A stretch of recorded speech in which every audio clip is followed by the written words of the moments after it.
जय श्री कृष्ण। जब जीव मनुष्य का शरीर धारण करता है तो उसे संसार में हर चीज प्राप्त होता है। घर, मकान, जमीन, जायदाद, सारे चीज प्राप्त होता है उसे। पर जब उसका मृत्यु होता है तो मिली हुई चीज को अपने साथ में एक भी लेकर नहीं जाता।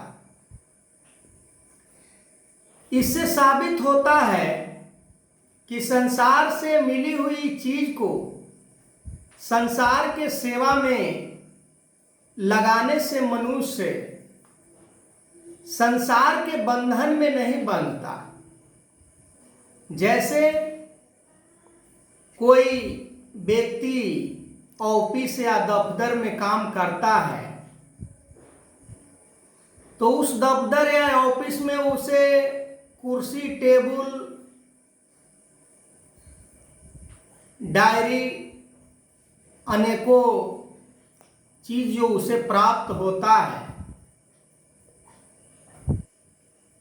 वो केवल उसे वहां उपयोग करने के लिए ही मिलता है, उसे घर ले जाने के लिए नहीं मिलता। ठीक उसी प्रकार जब मनुष्य संसार में जन्म लेता है तो संसार के पदार्थ उसे प्राप्त होते हैं, पर वो अपना ना समझे, वो अपना ना माने। यदि उसे प्राप्त हो रहा है तो संसार के सेवा में लगाए, संसार के लोगों को दे, तब वो कर्म योग बन जाता है। भगवान कृष्ण अर्जुन को इस बात को तीसरे अध्याय में समझा रहे हैं कि अर्जुन, जो तुम्हें प्राप्त हुआ है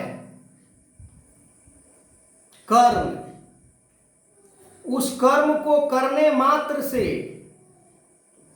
तुम्हारा कल्याण हो जाएगा। तुम इसी कर्म को करने के लिए संसार में जन्म लिए हो, पर तुम बात को समझ नहीं रहे हो। दुर्योधन इत्यादि जो कर्म कर रहे हैं वो न समाज के हित में है, न मानव के हित में है, न कुटुंब के हित में है, न मित्र के हित में है। यानी ऐसे कर्म करने वाले को ये संसार में जीवित रहना बहुत बड़ा पाप है, और ऐसे पापियों को वध करना कोई पाप नहीं लगता है। ऐसे पापियों को नष्ट करना कोई दोष नहीं लगता है। अर्जुन, तुम निडर होकर युद्ध करो। अर्जुन के दिमाग की पट्टी खुल जाता है। अर्जुन को ये बात ख्याल आ जाता है कि हमारा ही धन को हड़पने वाला, हमारे ऊपर जुल्म करने वाला, हमारे ऊपर शासन करने वाला हमारा हित नहीं हो सकता है, हमारा परिवार नहीं हो सकता है, हमारा अपना नहीं हो सकता है। तब अर्जुन सचेत हो जाते हैं। आज संसार में देखा जाता है गलत कार्य करने वाले को साथी अनेक मिल जाते हैं। गलत कर्म करने वाले को सपोर्टर अनेक मिल जाते हैं।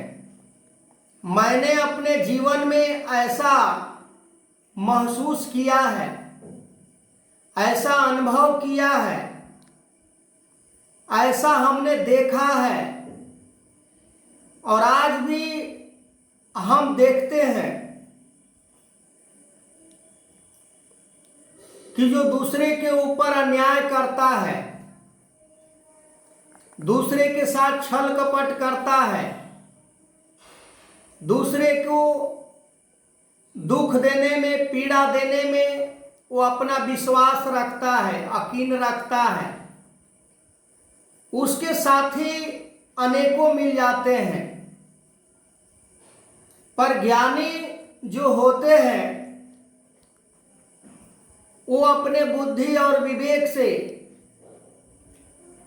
चापलूसी नहीं करते हैं, वो पक्षपात नहीं करते हैं। दुर्योधन के अनेकों साथी जो पक्षपात करने वाले,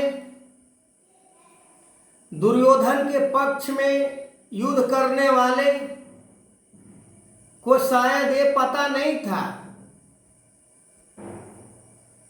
कि दुर्योधन कौन से पाप के कारण युद्ध करना चाह रहे हैं।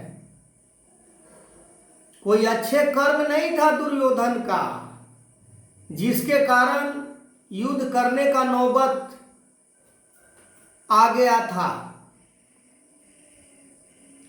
लोभ, स्वार्थ इतना बढ़ चुका था,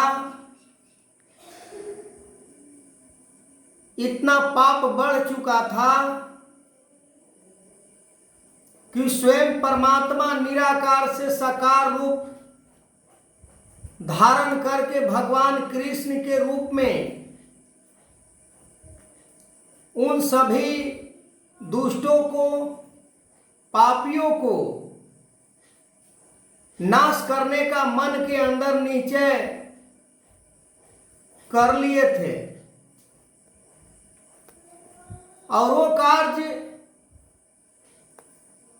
में अर्जुन को बहुत बड़ा एक रोल प्रदान की गई थी, एक भूमिका उन्हें प्राप्त हुआ था। उनके लिए वही धर्म के समान कर्म बन गया था। जैसे आज समय के सतगुरु कर्म के बारे में समझाते हैं, बताए हुए रास्ते पर यदि कोई ना चले तो फिर उन दुर्योधन से कहीं अधिक रुतबा को नहीं प्राप्त कर सकता। दुर्योधन ही वो कहला सकता है।